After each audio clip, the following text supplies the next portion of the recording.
మద్యం నిషేధం దిశగా కామారెడ్డి జిల్లా గ్రామాలు అడుగులు వేస్తున్నాయి. గాంధీజీని ఆదర్శంగా తీసుకుని రాజంపేట్ మండలంలోని కొండాపూర్, ఆర్గొండ, గుడితండ ప్రజలు మద్యపాన నిషేధాన్ని విధిస్తున్నారు. మద్యం అమ్మితే ₹1,00,000 జరిమానా, 7 చెప్పదెబ్బలు అంటూ శిక్షలు అమలు చేయాలని నిర్ణయించుకున్నారు. మద్యం సేవిస్తున్న వారిని పట్టుకుంటే ₹10,000 నజ్రానా ప్రకటించుకున్నారు. మద్యం కారణంగా ప్రమాదాలు జరిగి కుటుంబాలు రోడ్డున పడుతుండటంతో గ్రామాలు ఈ నిర్ణయం తీసుకున్నాయి. మరింత సమాచారం మా ప్రతినిధి భూపతి అందిస్తారు. పచ్చని పల్లెల్లో మద్యం అమ్మకాలు చిచ్చుపెడుతున్నాయి. గొడవలకు కారణమవుతుంది, ఘర్షణలకు కారణమవుతున్న పరిస్థితిలో ఈ అమ్మకాలను నిషేధించిన సంఘటన కామారెడ్డి జిల్లాలో రాజంపేట్ మండలం పరిధిలో చోటు చేసుకుంది. కొండాపూర్తో పాటు మరో 2 గ్రామ పంచాయతీ పరిధిలో మద్యం అమ్మకాలు నిషేధించిన పరిస్థితి నెలకొంది. అసలు మద్యం అమ్మకాల నిషేధానికి కారణం ఏంటి తెలుసుకునే ప్రయత్నం చేద్దాం. మనతోటి గ్రామస్తులు ఉన్నారు, మహిళలు ఉన్నారు, వారితో మాట్లాడించే ప్రయత్నం చేద్దాం. చెప్పమ్మా, అసలు గ్రామంలో మద్యం అమ్మకాలు ఎందుకు నిషేధం చేసిన పరిస్థితి నెలకొంది?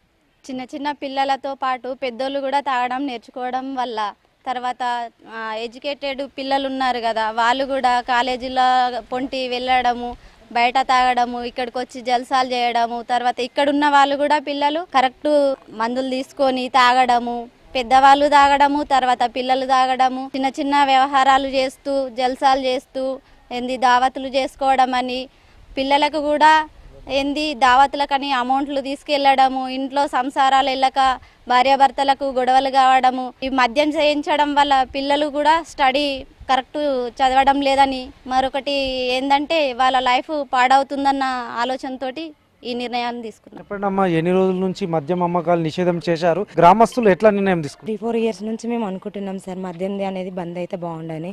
ఎందుకంటే ఇప్పుడు ఎక్కువ అంటే ఇంట్లో వ్యవసాయ కుటుంబాలే ఉన్నాయి సార్ బాగా. అంటే ఇప్పుడు ఆయన కరెక్ట్ టైంకి చేనులకి రాడు, చెయ్యాడు. భార్య ఎట్లనో ఒక తీరు, ఇంకో 10 చేనులకి వెళ్ళి ఎట్లనో ఒక తీరు వ్యవసాయాన్ని నెట్టుకేసుకుంటూ వస్తుంది.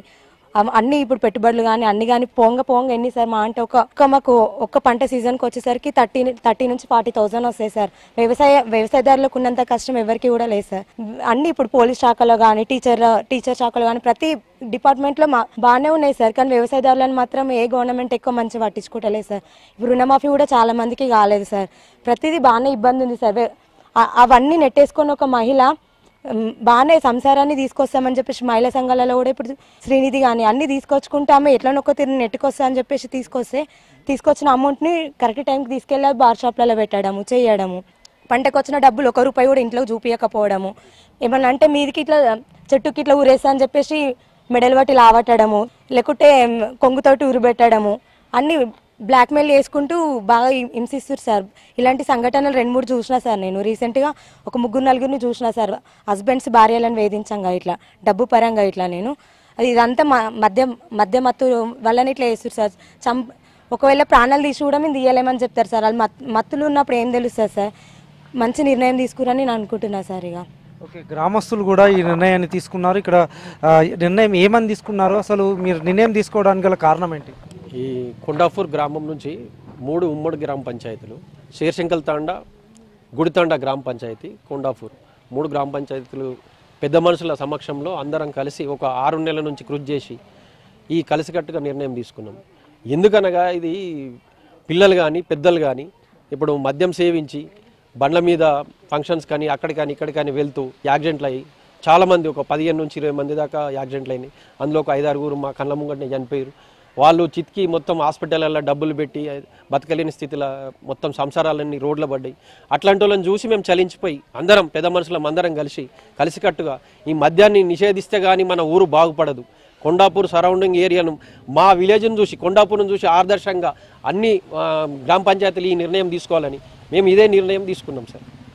ఇక్కడ ఏం నిర్ణయం తీసుకున్నారు? ఎట్లా అమ్మకాలు చేసినా కొనుగోలు చేసినా ఏం జరుగుతుందని అనుకుంటున్నారు? మద్యం వల్ల చాలా సమస్యలు అదైనాయి అని చెప్పి మేము ఆలోచన చేసి తీసుకునే నిర్ణయం ఇది. అట్లా 6 నెలలు టైం పట్టింది మాకు కూడా. ఇది ఎంత తొందరగా అవుతుందా కాదా అని ఆలోచన చేసి ఒక 6 మంత్ టైంలో మాకు ఈ 3 గ్రామ పంచాయతీలు ఏకతాటి మీదకి వచ్చి మద్యం నిషేధం అమ్మకం బంద్ చేపిస్తేనే అదైతే మన వ్యవసాయాలకు ఇబ్బంది లేకుండా ఉంటుంది. ప్లస్ మన పిల్లలు చదువుకొని మంచి ఎడ్యుకేషన్ రూట్లో వెళ్ళాలంటే మద్యం అనేది మన విలేజ్ సరౌండింగ్లకు రానియద్దు అని ఆలోచన చేసినాము. మెయిన్ యువత 10th అయిపోయిందంటే మందుకు అలవాటు పడుతుండు. కొబ్బరి బొండం తాగరంటే చేదు ఉందంటుండు, మందు తాగరంటే తీయగుందంటుండు. యువత అలా తయారైపోయింది. కాబట్టి యువతను దృష్టిలో పెట్టుకొని ఈ నిర్ణయం తీసుకోవడం అయింది. ఎందుకంటే టెన్త్ తర్వాత ఇంటర్ అయిపోయిందంటే అటు 4 సబ్జెక్టులు పోయినాయి, 5 సబ్జెక్టులు పోయినాయి, నేను ఇంటికాని ఉంటా, ఇది ఉంటా, గాలి తిరుగుతుండు. అది అన్ని ఆలోచన చేసి మేము ఈ నిర్ణయం తీసుకున్నాం. అమ్ముతే ఎంత జరిమానా? అమ్మితే ₹1,00,000, 7 చెప్పు దెబ్బలు, గ్రామ పంచాయతీ నడి వీధులు నిలబెట్టి 7 చెప్పు దెబ్బలు, ఆ పట్టించిన వారికి 10,000 నజరాలు. ఇది పరిస్థితి. కొండాపూర్ గ్రామంతో పాటు మరో 2 పంచాయతీల పరిధిలో తీసుకున్న నిర్ణయం దేశానికి అదేవిధంగా రాష్ట్రానికి కూడా ఆదర్శంగా నిలవబోతుంది. మద్యపాన నిషేధం కారణంగా గ్రామంలో యువత చెడిపోకుండా, చెడు వ్యసనాలకు గురి కాకుండా ఉండేందుకే మద్యపాన నిషేధం చేయడం జరిగిందని చెప్తున్నారు. గత 6 నెలలుగా తీవ్రంగా శ్రమించిన ఈ 3 గ్రామాల ప్రజలు తీసుకున్న నిర్ణయం హర్షం వ్యక్తం అవుతున్న పరిస్థితి నెలకొంది. కామారెడ్డి జిల్లా పరిధిలోని ఈ గ్రామం ప్రస్తుతం ఆదర్శంగా నిలుస్తుంది. కెమెరా పర్సన్ కళ్యాణ్తో భూపతి, HM టీవీ, కొండాపూర్, కామారెడ్డి జిల్లా.